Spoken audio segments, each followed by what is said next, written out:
WhatsApp கால்கள் மூலம் நடைபெறும் மோசடி பாதுகாத்துக்கொள்ள உதவும் 10 டிப்ஸ். டிப்ஸ் 1. இன்றைய டிஜிட்டல் உலகில் ஒருவருக்கு ஒருவர் தொடர்பு கொள்வதற்கு உதவக்கூடிய ஒரு முக்கியமான பிளாட்ஃபார்மாக இருப்பது வாட்ஸ்அப். ஆனால் பல மோசடிக்காரர்கள் வாட்ஸ்அப் பயன்படுத்தும் பில்லியன் கணக்கான யூசர்களை டார்கெட் செய்து மோசடி வலைக்குள் சிக்க வைக்கின்றனர். தனி நபர்களின் தகவல்கள் முதல் திருட்டு வரை எக்கச்சக்கமான மோசடிகளுக்கு வாட்ஸ்அப் ஸ்கேம் கால்கள் பயன்படுத்தப்படுகின்றன. வாட்ஸ்அப் மோசடி போன் கால்களை எவ்வாறு கண்டறிந்து அவற்றிலிருந்து நம்மை பாதுகாத்துக் கொள்வது என்பது சம்பந்தப்பட்ட சில குறிப்புகளை இப்பொழுது பார்க்கலாம். டிப்ஸ் 2. வழக்கத்திற்கு மாறான கோரிக்கைகள். உங்களுடைய தனி நபர் அல்லது பொருளாதாரம் சம்பந்தப்பட்ட தகவல்களை கேட்கக்கூடிய வழக்கத்திற்கு மாறான கோரிக்கைகள் அடங்கிய வாட்ஸ்அப் கால்களை கையாளும் போது நீங்கள் எச்சரிக்கையாக இருக்க வேண்டும். நியாயமான நபர்கள் இதுபோன்ற தகவல்களை போனில் கேட்பது கிடையாது. டிப்ஸ் 3. தெரியாத நபர்கள். வாட்ஸ்அப்பில் தெரியாத ஒரு நபரிடம் இருந்து உங்களுக்கு போன் கால் வந்தால் அதனை நீங்கள் எச்சரிக்கையாக கையாள வேண்டும். அடையாளத்தை மறைப்பதற்காக மோசடிக்காரர்கள் தெரியாத நம்பர்களை பெரும்பாலும் பயன்படுத்துவார்கள். டிப்ஸ் 4. அதிக அழுத்தத்தை கொடுக்கக்கூடிய யுக்திகள். நீங்கள் உடனடி நடவடிக்கை எடுக்க வேண்டிய வகையில் உங்களுக்கு அதிக அழுத்தம் நிறைந்த யுக்திகளை வாட்ஸ்அப் மோசடிக்காரர்கள் கொடுக்கலாம்.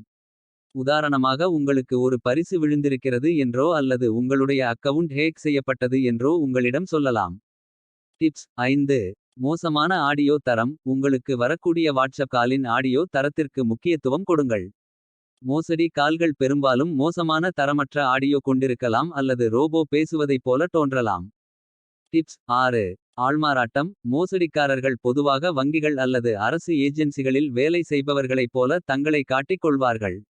முக்கியமான விவரங்களை கொடுப்பதற்கு முன்பு அவர்களது அடையாளத்தை உறுதி செய்ய வேண்டியது கட்டாயம். டிப்ஸ் 7. நம்ப முடியாத ஆஃபர்கள். நம்பவே முடியாத அளவுக்கு உங்களுக்கு ஆஃபர்கள் அல்லது சலுகைகளை வழங்கக்கூடிய வாட்ஸ்அப் கால்களில் நீங்கள் எச்சரிக்கையாக இருக்க வேண்டும். பெரும்பாலான மோசடிக்காரர்கள் உங்களுடைய தனி நபர் விவரங்கள் அல்லது பேமெண்ட்டுகளை உங்களை செலுத்த வைப்பதற்கு இதுபோன்ற யுக்திகளை கையாளுகிறார்கள். டிப்ஸ் 8. காலரின் அடையாளத்தை உறுதி செய்யவும். உங்களுக்கு வந்திருக்கக்கூடிய ஒரு கால் நம்பகமானதா இல்லையா என்பதை தெரிந்து கொள்வதற்கு நீங்கள் அந்த காலரை அவரது அடையாளத்தை நிரூபிப்பதற்கு கேட்கலாம் அல்லது அதிகாரப்பூர்வ சேனல்கள் மூலமாக சம்பந்தப்பட்ட நிறுவனத்தை நீங்கள் தொடர்பு கொள்ளலாம். டிப்ஸ் 9. சந்தேகத்திற்குரிய செயல்பாடுகளை புகார் அளிக்கவும். வாட்ஸ்அப்பில் உங்களுக்கு ஒரு மோசடி கால் பெறப்பட்டதாக நீங்கள் சந்தேகத்தால் உடனடியாக அது குறித்து வாட்ஸ்அப்பில் புகார் அளியுங்கள். இது மோசடிக்காரர்களை அடையாளம் கண்டு அவர்களுக்கு எதிராக நடவடிக்கை எடுப்பதற்கு வாட்ஸ்அப்பிற்கு உதவியாக இருக்கும். டிப்ஸ் 10. பிளாக் செய்து தவிர்க்கவும். இறுதியாக வாட்ஸ்அப்பில் உங்களுக்கு ஏதேனும் மோசடி கால் வந்தால் உடனடியாக அந்த நம்பரை பிளாக் செய்யுங்கள். அவர்கள் உங்களை மீண்டும் தொடர்பு கொள்ள முயற்சி செய்யும் பொழுது அவர்களை நீங்கள் தவிர்த்து விடுவது நல்லது.